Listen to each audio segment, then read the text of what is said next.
just beyond the edge of ordinary countryside, where narrow Somerset lanes wind past hedgerows and quiet grazing fields, there is a gate, just a simple passage and a fence that opens to something extraordinary.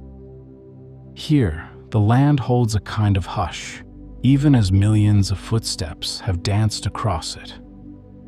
And when the wind is just right, there's a soft thrum in the air, as if the earth itself is remembering something, a chorus, a secret, a pulse left behind by music.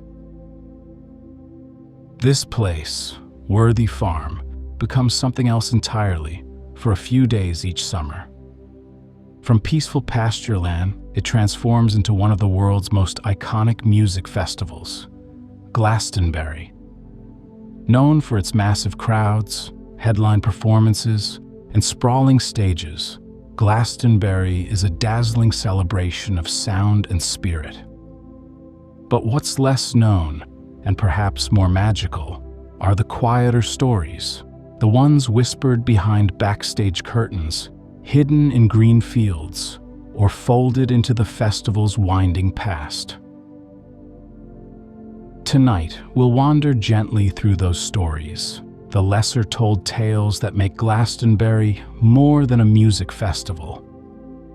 We'll explore the moments that nearly unraveled everything, the secret performances that shaped its legend, and the soft, unseen forces that hold it together year after year. All told with a slow, steady rhythm, like a lullaby carried on the breeze. Welcome to Sleepy Journeys, the podcast designed to lull you into a peaceful slumber with soothing stories through time, places, and ideas. Whether you're winding down after a long day or simply looking for a peaceful escape, you're in the right place. My name's Jack, and I'm so happy to have you here with me. Each night on Sleepy Journeys, we set off together on gentle adventures designed to soothe your mind and ease you into rest. You'll find journeys through history, comforting fairy tales, myths and folklore, the wonders of science, fascinating inventions, inspiring famous figures, music history, and even calm explorations around the world. No matter where your curiosity takes you, there's a dreamy, Sleepy Journeys show for you.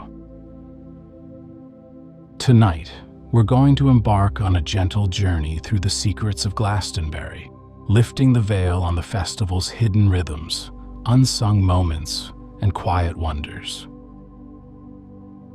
And just before we fully drift off, if you're enjoying Sleepy Journeys, go ahead and tap follow or subscribe on whatever platform you're joining me on.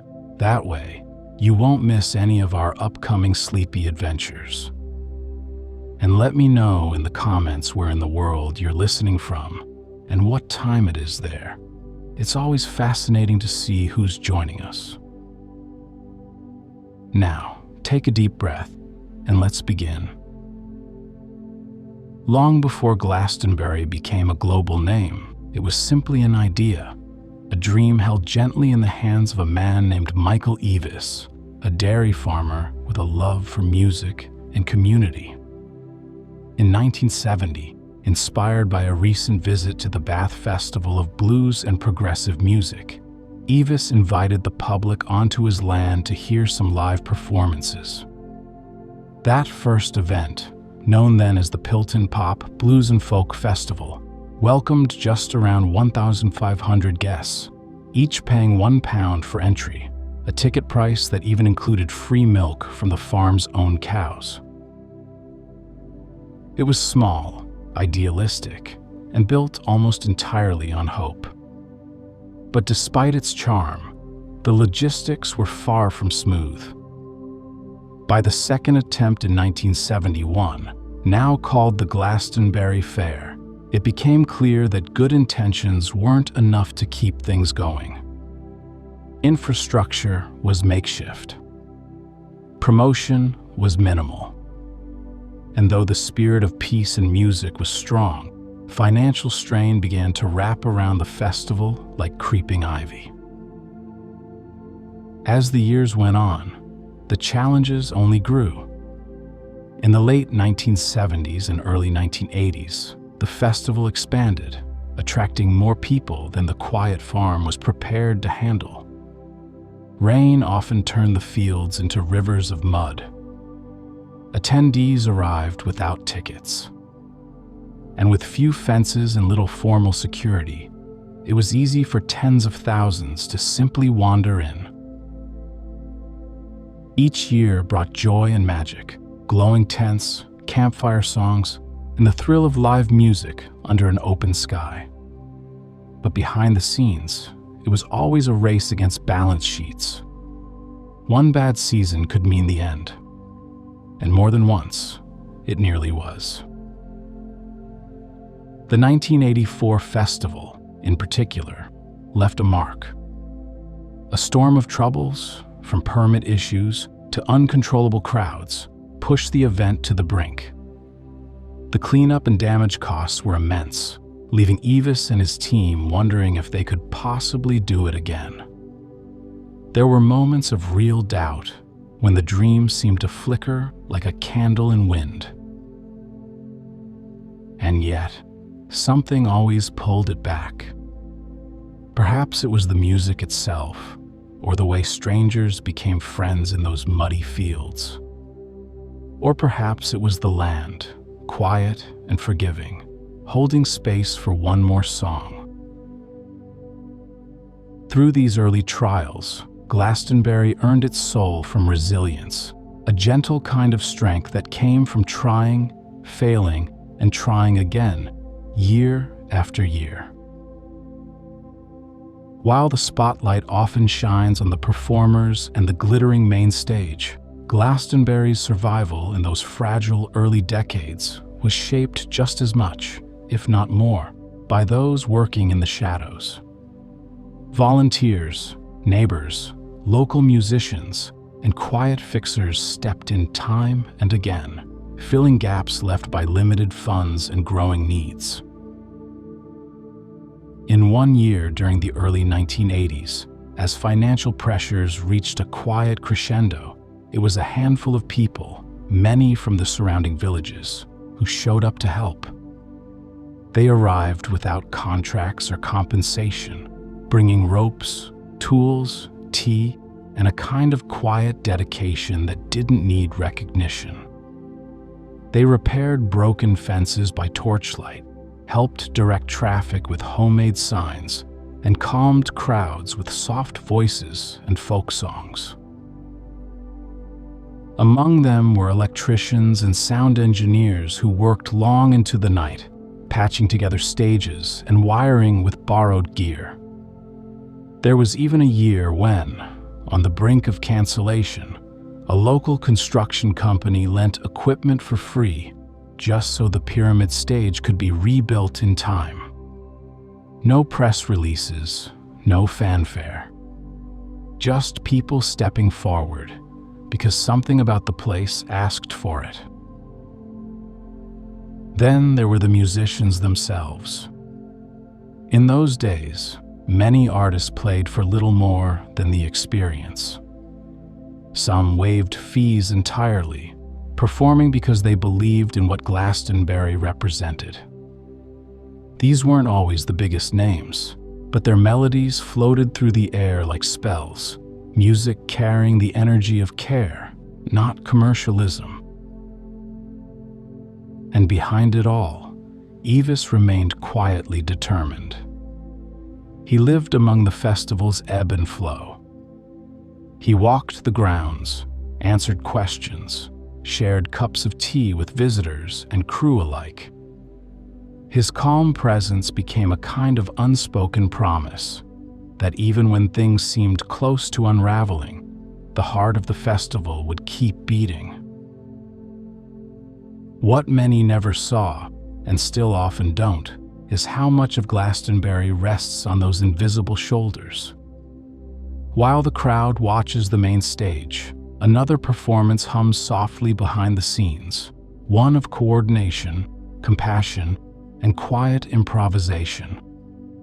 It's a symphony of unsung heroes, keeping the dream alive with trust and persistence. Even now, those early struggles remain stitched into the festival's fabric.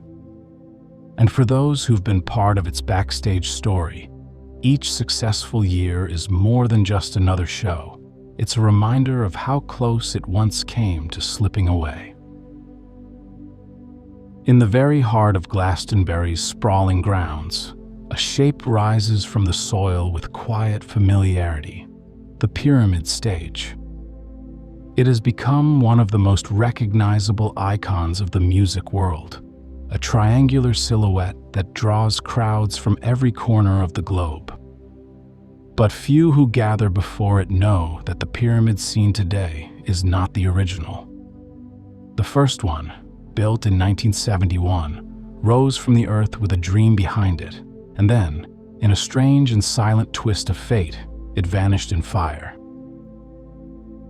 That first pyramid wasn't simply a stage. It was constructed with a quiet reverence, aligned with the summer solstice sunrise, drawing inspiration from ancient geometry and mystical energy. A local builder named Bill Harkin led its creation, working alongside Michael Eavis and a small crew. They weren't just building a platform for performers, they were creating a kind of sacred space, a structure that stood as both a musical altar and a nod to something timeless. Its design was simple, yet symbolic. Built from scaffolding and repurposed materials, it looked nothing like today's modern construct. But it held power in its presence. Something about its angles and placement made people stop and feel, even in silence. For years, it stood quietly at the center of the festival, enduring weather, weight, and time. But then, one winter night in 1994, long after the crowds had gone and the fields had fallen silent, the original pyramid caught fire. The blaze came without warning. There were no witnesses, no great drama, just the sudden disappearance of a structure that had become a symbol. The exact cause of the fire remains uncertain. Some say it was electrical. Others believe it was accidental, a forgotten heater, perhaps, or something left too close to fabric. Whatever the reason, the pyramid stage was gone by morning. Reduced to smoldering ash and twisted scaffolding, it left a hollow space at the center of Worthy Farm, like a song paused mid-note. There was no public mourning. There were no press releases or dramatic announcements. True to the festival's quiet ethos, the fire became part of Glastonbury's internal memory, something whispered among organizers, briefly noted, then folded gently away. In the months that followed, plans were drawn with soft urgency. The festival would go on, and a new pyramid would rise. Yet even as they drafted blueprints and gathered materials, the team never tried to replicate the original exactly. They honored it instead, letting the memory guide a rebirth rather than a recreation. And so, in silence, the ashes of the old pyramid became the foundation for something new. Not just another stage, but a symbol of resilience, continuity, and the quiet ability to begin again. The reconstruction of the pyramid stage was no ordinary construction project.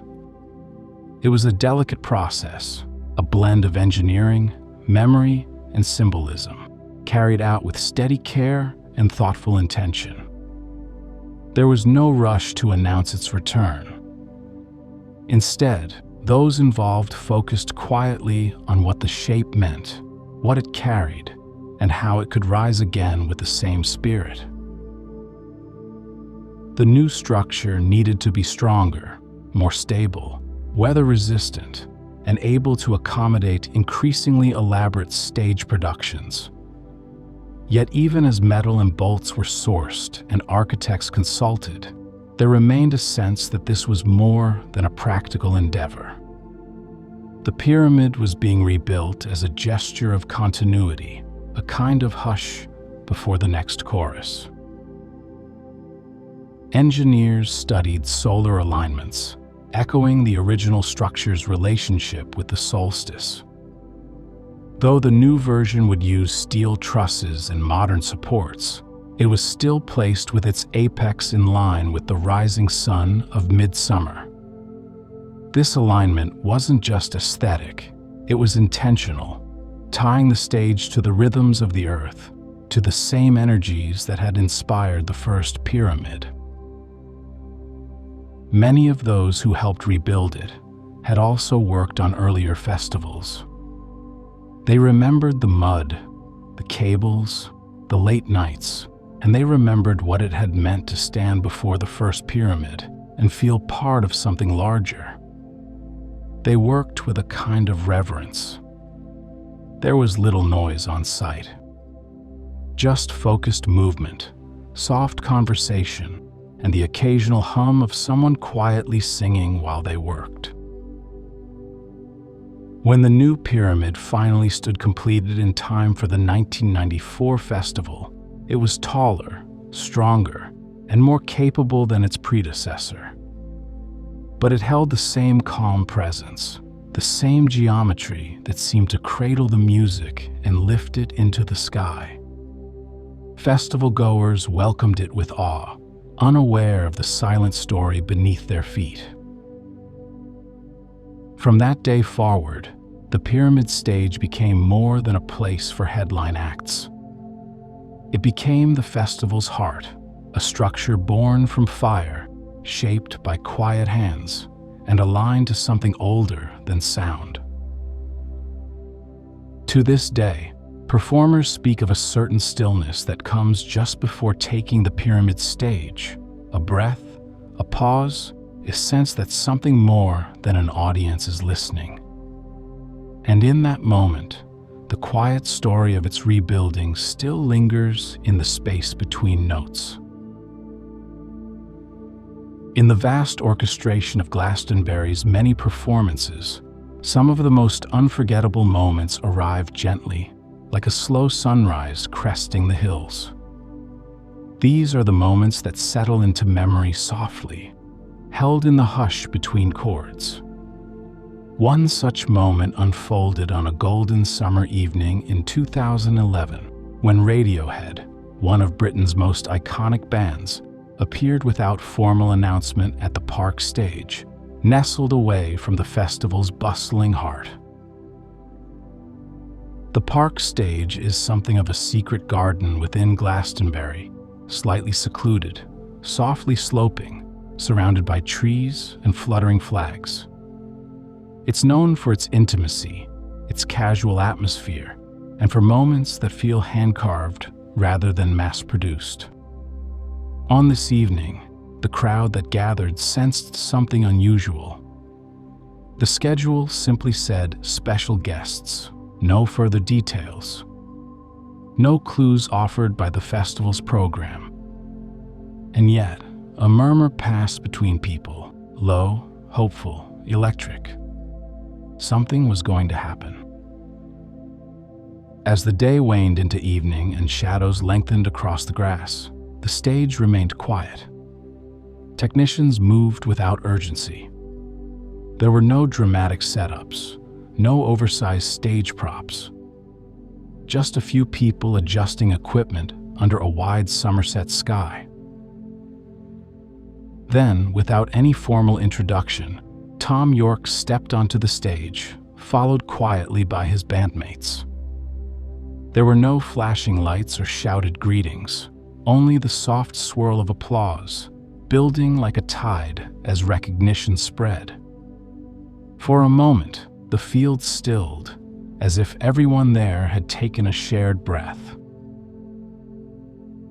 They opened with Lotus Flower, a track from their then-recent album, The King of Limbs. Its looping rhythm drifted through the crowd, delicate and deliberate. York's voice, always both haunting and tender, wove itself into the dusk air, a lullaby for the gathered thousands.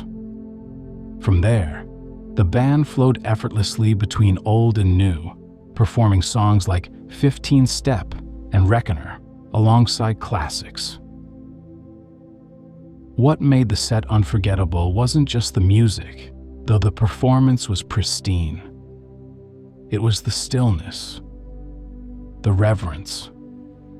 Unlike the louder, more chaotic energy of main stage crowds, here the audience swayed slowly, listening rather than cheering, taking in each note as though it were a secret being entrusted only to them. Backstage, the story was equally gentle in its unfolding. Organizers had coordinated the appearance quietly, without leaks or hints, relying on a small team who understood that part of the magic would come from the surprise. The logistics were minimal by festival standards. No elaborate lighting cues, no extravagant sound checks. The simplicity allowed something rare to happen, a world-famous band playing for the pure communion of sound and space. Tom York, often known for his enigmatic presence, seemed visibly moved by the setting. He spoke little, letting the music do the work, but at one point he smiled and nodded toward the crowd, as if to acknowledge the shared wonder of the moment. And then, as unassumingly as they had arrived, the band played their final chords. There was no dramatic exit. No encore shouted into the night. Just a fading melody, the rustle of movement, and then silence. Those who were there often described the performance in hushed tones, even now. The surprise of seeing a band of that stature in such an intimate setting created something quietly monumental, a collective memory that felt deeply personal. And in many ways, that's the essence of Glastonbury's spirit. While massive performances echo from the pyramid stage and headlines fill the press, it's these quieter, more ephemeral moments that linger. A field, a few thousand strangers, and a band playing as if they were whispering directly to the soul of the land. The Radiohead surprise set of 2011 reminded everyone present that sometimes the most powerful performances are the ones that arrive without warning, speak without shouting, and disappear without a trace, leaving only a dream behind. In the long, meandering story of Glastonbury Festival, some moments feel almost mythic, too quietly perfect, too delicately timed to belong to ordinary memory. One of these moments unfolded as the sun dipped over Worthy Farm in the summer of 2000, when David Bowie returned to the pyramid stage after nearly 3 decades. His performance would become one of the most cherished in the festival's history, but it almost didn't happen. To many in the crowd, Bowie's appearance may have seemed inevitable, even destined. After all, he had played the second ever Glastonbury in 1971, a lesser-known set delivered in the early morning, when few had yet recognized the magnitude of his talent. That first performance had been ethereal, quiet, watched by a sparse and sleepy audience. By the year 2000, Bowie was a legend, a figure whose influence stretched across generations, genres, and galaxies of sound. And yet, behind the curtain of festival planning, his return to Glastonbury teetered delicately on the edge. There were logistical concerns. The scale of Bowie's production contrasted with the relative simplicity of the pyramid stage setup at the time. His team had questions about sound, lighting, and technical support. More pressing still, Bowie had recently experienced issues with his voice, raising doubts about whether he could sustain a full set. For weeks, discussions continued quietly. There were meetings not disclosed to press, emails exchanged in cautious tones, and silent contingency plans drawn up in case the appearance had to be called off. Even as the festival dates neared, nothing was certain. Bowie's name was quietly penciled into internal schedules, but not formally announced. Then, almost like a figure stepping softly out of a dream, he arrived. He wore a long coat, flowing and theatrical, and a golden scarf that caught the light like fire against the dusk. As he took the stage on that warm June evening, the air shifted.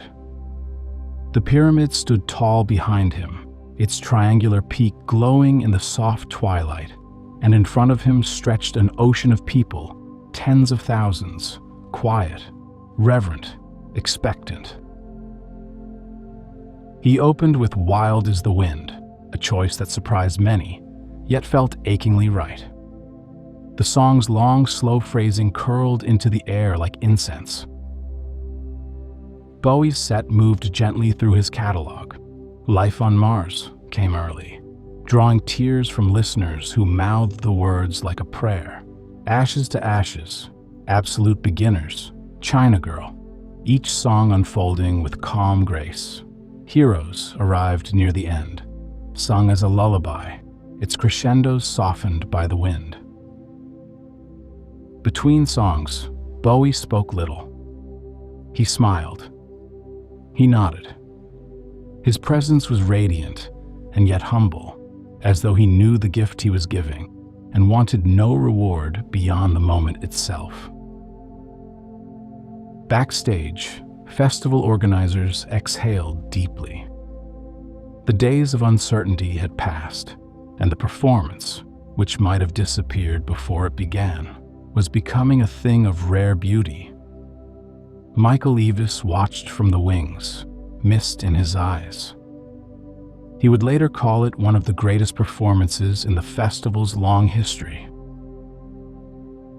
When the final note faded, Bowie waved gently and left the stage in silence, his long coat trailing behind him.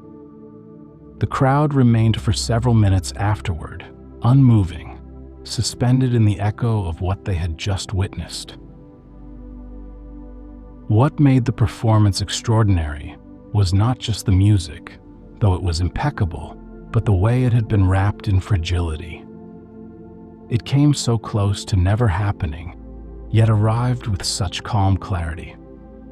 That contrast between uncertainty and quiet triumph gave the night its weight. And perhaps that's why it endures. The 2000 Bowie set wasn't about fame or spectacle. It was about a man and a stage, a field and a feeling.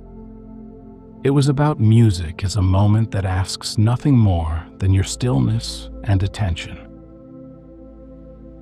In the years since, bootleg recordings have surfaced, capturing pieces of that night. But none quite match the memory of being there, of standing in a sea of souls, watching Bowie sing beneath the stars, knowing somehow that you were witnessing something rare and deeply, softly real. Tucked away from the thrum of the pyramid stage and the vibrant chaos of the main arenas, there lies a softer side of Glastonbury, a collection of fields and winding paths known simply as the Green Fields. For many, these areas remain unnoticed, passed over in favor of louder stages and marquee names. Yet, within this gentle quarter of the festival grounds, something altogether different unfolds, a quieter rhythm where music grows from connection, community, and calm. The Green Fields began as a vision of peace. In the 1980s, when the festival began to grow in scale and complexity, Michael Eavis and a group of like-minded organizers carved out this portion of Worthy Farm to serve a different purpose. Here, they invited artisans, healers, activists, and storytellers to create a sanctuary within the storm, a space for reflection, dialogue, and healing. Wandering into the green fields feels like entering another world. The pace slows. The sounds soften. Wind chimes ring gently from handmade tents. Fire circles crackle beneath hand-painted signs. And somewhere, beneath a tree or in a canvas-covered space, someone is playing music.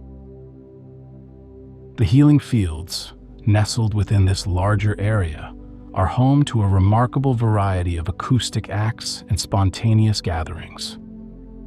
There is no lineup here, no printed schedule or running order. Instead, music emerges organically from travelers with guitars, local choirs, or musicians who've stepped away from the main stages to join the festival's heart. There's a story, shared in hushed tones, of a globally known cellist who once wandered into the healing fields after his main set. Dressed in a simple shirt, unrecognized by the small crowd, he settled under a canopy and began to play, softly, slowly, as if speaking directly to the trees. He played for nearly an hour. When he finished, there was a moment of stillness, followed by gentle thanks. And then he slipped away. In another corner, a wind harp strung between two trees creates sound with the passing breeze, offering an ever-changing lullaby to passers-by. Children dance barefoot in the grass, while parents rest nearby, lulled by rhythmic hand drums or the hum of crystal singing bowls. These are not headline acts. Yet for many, they are the most memorable moments of the entire weekend.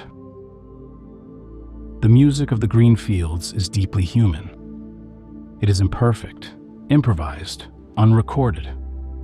And in that way, it becomes sacred, a sound heard only once, disappearing like dew into morning light. More than once, emerging artists who would later play the main stages first found their voice in these margins. A singer-songwriter from Wales, a fiddle duo from the north of England, an electronic artist experimenting with ambient loops in a yurt. These names rarely appear in official histories, but they live in the memories of those who stumbled upon them, drawn by intuition or curiosity rather than hype. And all of this happens just a short walk from the crowds. A slight turn of direction, a willingness to wander a little off path, and suddenly the festival shifts. It becomes something smaller, softer, less about spectacle, more about presence. The green fields and healing areas remain a quiet secret because they ask for a different kind of attention. One that isn't rushed. One that listens not just to sound, but to space. And in doing so, they reveal something essential, that at its heart, Glastonbury isn't just about what's loudest or most seen. It's also about what's felt, gently, quietly, when we slow down enough to notice. In a festival known for its sprawling landscapes and towering stages, it's easy to imagine that greatness is born only in the glow of the pyramid or beneath the Arcadia flame.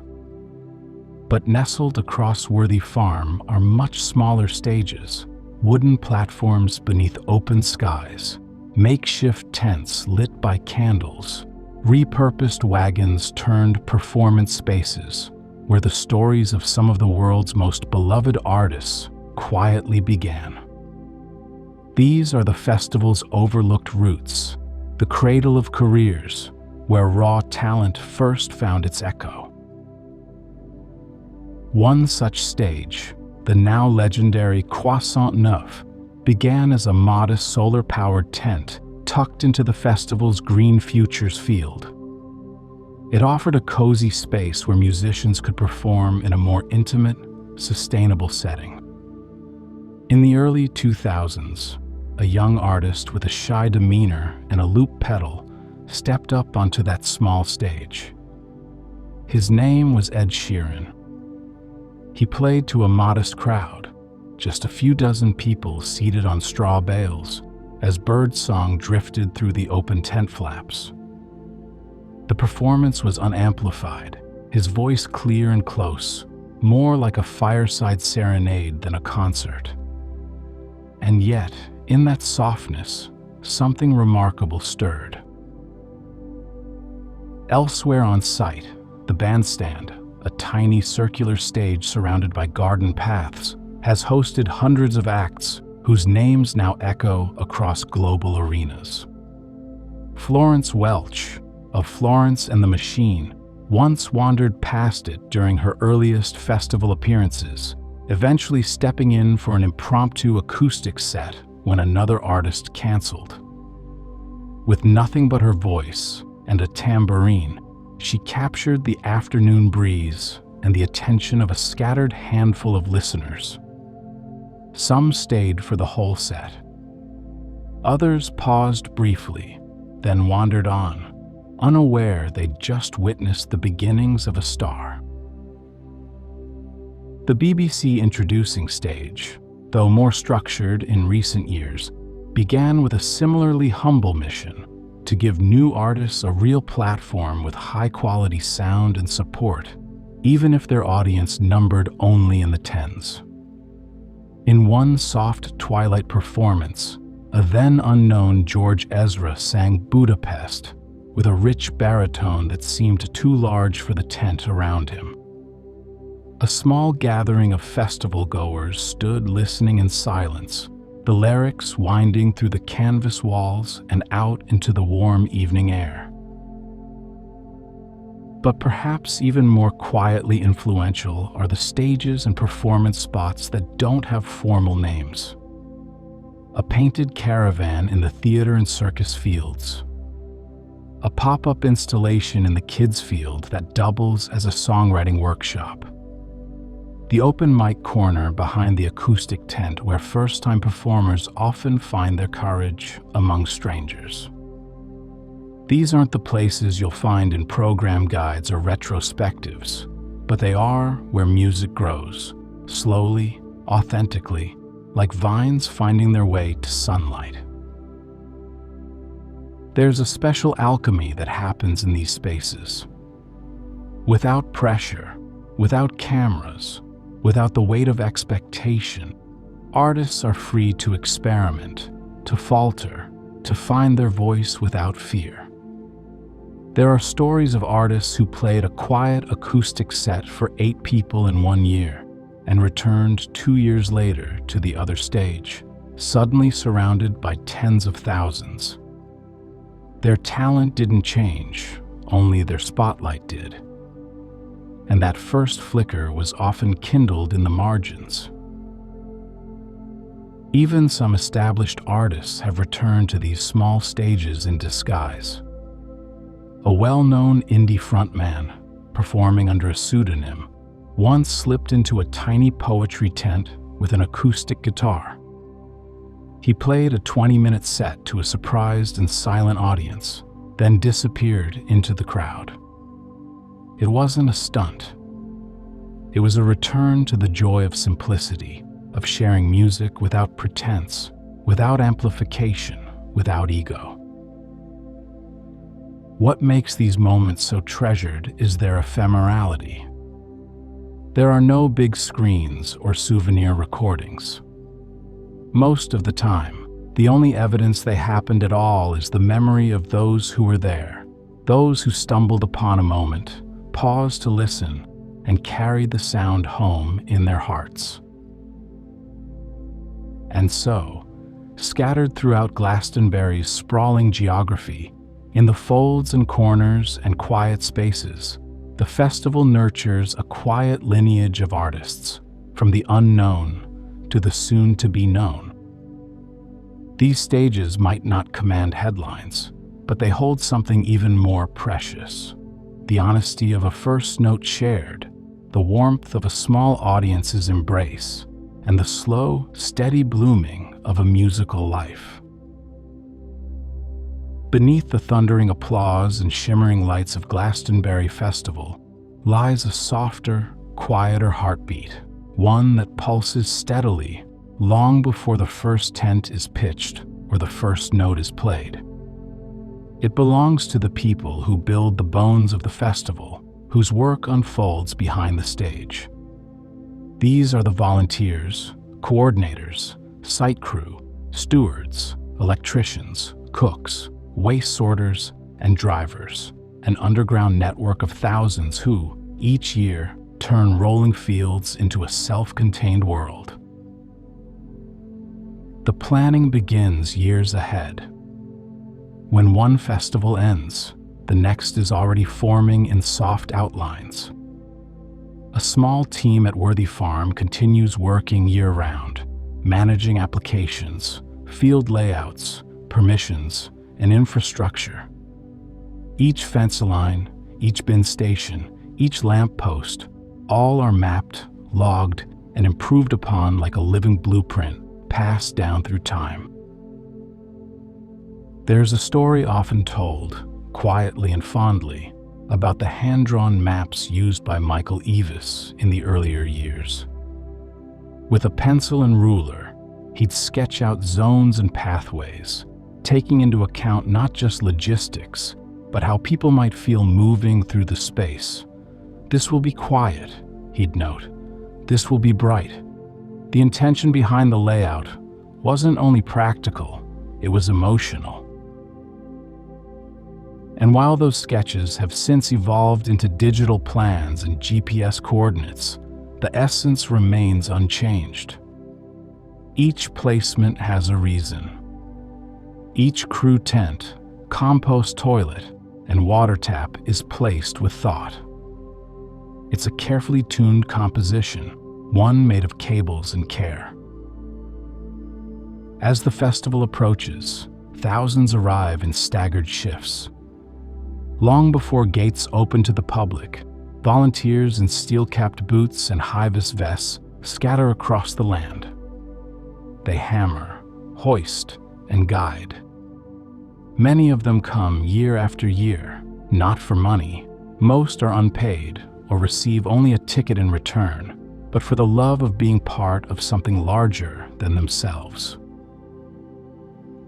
One volunteer, who has worked in the sanitation crew for over a decade, once described the experience as the most peaceful part of my year, not because the work was easy, far from it, but because it felt meaningful. "There's something calming," she said, "about rising at dawn when the fields are still empty and preparing them for people to arrive." These crew members share meals in pop-up canteens, sleep in canvas compounds, and work long shifts, sometimes through rain, sometimes in blazing sun. They guide lost festival goers with patience, clean up without complaint, and quietly fix problems before anyone notices them.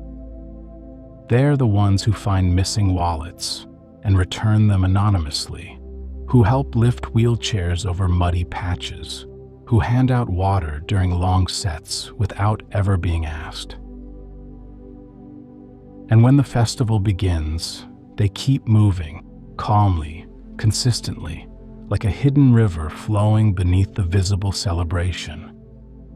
They are the reason Glastonbury doesn't collapse under its own weight, the reason it runs with such oddly poetic harmony, despite the sheer magnitude of its scale.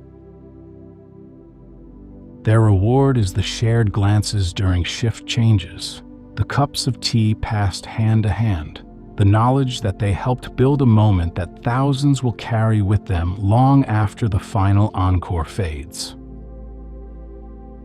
These people are Glastonbury's invisible orchestra, not playing instruments, but tuning the space itself. Without them, the music could not be heard.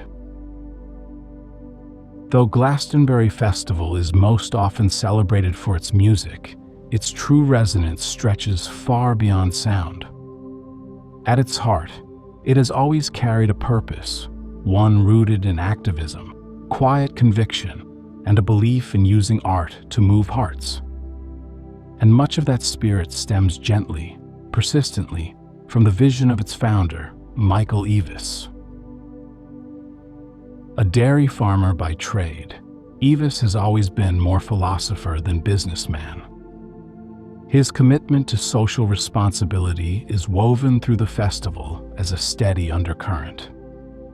From the earliest days, when the event welcomed visitors for just £1 and a bottle of milk, his focus was on community, on sharing rather than selling, on creating rather than consuming. Over the years, this ethos grew stronger, often expressed through meaningful partnerships with organizations like Oxfam, Greenpeace, and WaterAid. These weren't corporate sponsorships or branding exercises. They were alignments of values, reflections of Eavis's belief that music and message could exist side by side without overshadowing one another. Oxfam has long had a visible presence at the festival, running charity shops, art installations, and interactive exhibits. But more importantly, they've used the space to tell stories of climate displacement, food justice, refugee rights. In the bustling excitement of the festival, their tents provide moments of pause. You might enter seeking shade and leave with a broader understanding of global inequality.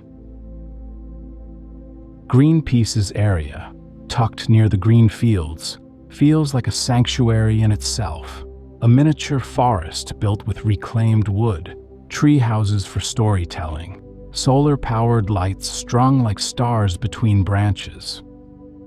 They've brought in immersive exhibits on ocean plastics, rewilding, and renewable energy. In recent years, they even created an installation where attendees could walk through a simulation of the Amazon rainforest being destroyed, a quiet, sensory experience far removed from the noise of the main stages. WaterAid, too, has played a crucial role. Their work at the festival isn't just about awareness, it's about infrastructure. They've helped build clean drinking stations and composting toilets. Their volunteers hand out water bottles and encourage refilling over single-use plastic. And through thoughtful signage and smiling interactions, they gently nudge festival goers towards sustainable behavior, proving that even at a massive event, small actions can ripple outward.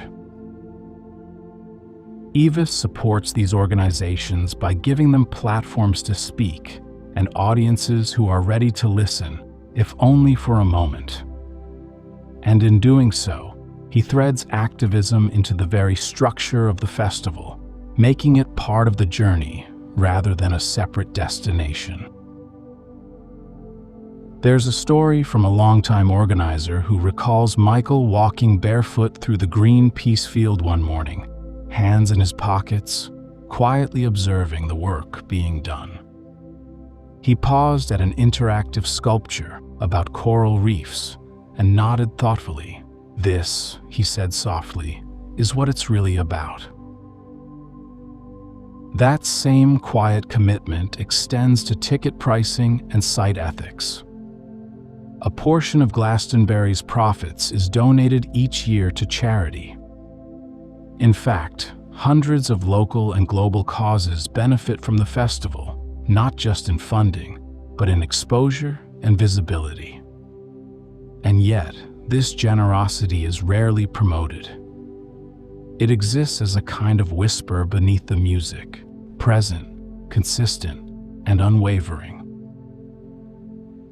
Michael Eavis once said in an interview, "If we can get people to think a little differently while they're here, even just for a moment, that's something." He wasn't aiming to change the world in a weekend. He was offering a space where seeds could be sown, gently, quietly, in the space between songs. And so Glastonbury, for all its size and spectacle, remains grounded in intention. Its fields aren't just for dancing. They're for imagining, for wondering, for rethinking what matters and how music can lead us there, one note at a time. Amid the thunder of applause and the echo of bass lines, Glastonbury has always been more than a festival of sound. It is, in its own way, a soft stage for statement, a place where performers have used music as a quiet mirror to the world. And though the headlines may capture the fireworks and finales, it is often the gentle moments in between, the passing remarks, the chosen lyrics, the pauses, where something deeper is said. One need only recall Stormzy's headlining set in 2019 to feel the weight of this subtle power. His performance was bold and electrifying, but also filled with thoughtfulness. Midway through, he paused to highlight the disproportionate incarceration of young black men in the UK, echoing statistics through samples and spoken word layered into his set. In 2016, PJ Harvey stepped onto the other stage in a simple black dress, her set threaded with themes of war, displacement, and resilience. Her lyrics told stories of Kosovo and Afghanistan, of broken cities and forgotten faces, and yet she never once raised her voice. Her words permeated the crowd like poetry, like water. Environmental themes have long been carried not just in signage or installations, but in the music itself. Radiohead, frequent Glastonbury performers, often lace their live sets with atmospheric visuals, highlighting the fragility of the natural world. During their 2017 set, digital forests flickered behind them as they played The Numbers, a song that pleads softly for ecological awareness. The combination of lyric, light, and space transformed the song into more than performance.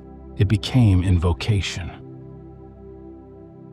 And then there are the moments so small they almost vanish, but remain. Like when folk singer Martha Tilston paused between songs at the acoustic tent to speak about sea plastic. She spoke quietly, like one friend to another. Then she played a lullaby about ocean currents, and the field hushed. Or when Billie Eilish, years before headlining global stages, stood beneath a modest canopy and asked the crowd to just think a little bit about how we're living. No banners, no platform, just her voice, soft and clear. The messages are rarely overt. Glastonbury doesn't require artists to deliver manifestos. Instead, it offers them space. And in that space, many choose to share, to suggest, to explore, to offer questions in the form of melody. And the audience, diverse, scattered, dancing, resting, listens in ways that often surprise even the performers. There is something about being in the open air, barefoot in the grass, away from screens, that makes people more receptive. Perhaps it's the setting. Or perhaps it's the way music opens hearts in a way speech alone cannot. Behind the scenes, even stage choices have carried quiet messages. When Glastonbury organizers restructured the pyramid stage to run on renewable energy, artists began weaving energy awareness into their sets. Coldplay, in a previous appearance, thanked the sustainability team mid-show. It was a simple sentence, but in front of tens of thousands, it mattered. There's a story told among festival volunteers about a small set in one of the far fields. The artist was unknown to most. He played songs about rivers and trees, and the quiet pain of extinction. At the end, he asked for no applause, only that the audience sit with silence for a minute. And so they did. Hundreds of people. No phones. No talking. Just stillness. That too was a message. At Glastonbury, music becomes a conduit for more than celebration. It becomes a slow conversation, one that unfolds across genres and generations. By allowing performances to be more than entertainment, Glastonbury opens a kind of listening that is rare. One that hears not only notes and lyrics, but meaning, shared softly, like a secret passed from stage to soul. The fields are quiet now. The stages, once alive with rhythm and light, stand silent under the softening sky. Tents flutter gently in the breeze, and pathways once bustling with footsteps lie empty and still.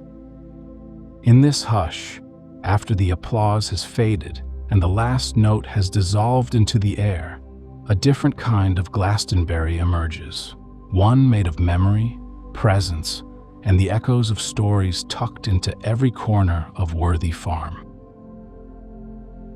It's here, in the quiet aftermath, that the secrets of Glastonbury settle gently into the soil.